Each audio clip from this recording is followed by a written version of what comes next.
how to use multiple Roblox accounts at the same time. So in this video, I will show you how to do that. Just follow a few easy steps. Now let's get started. Now first of all, open the Roblox in different browsers or windows first. Open Roblox in one browser or window, and you can use Google Chrome, Firefox, or any browser you like. Then open a second browser or window and log into your second Roblox account. After that, use the Roblox Studio option. It's optional.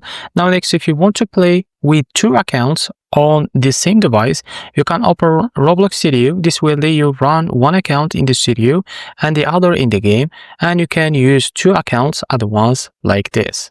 After that, use Alt plus Tab or multiple devices if you are using a computer, and you can switch between your accounts using Alt plus Tab on your keyboard. So if you have a second device, you can log into your account, a second account on that device too. After that, play and have fun. Now you can play games and do things with both accounts at the same time. For example, you can use one account to build and the other to play.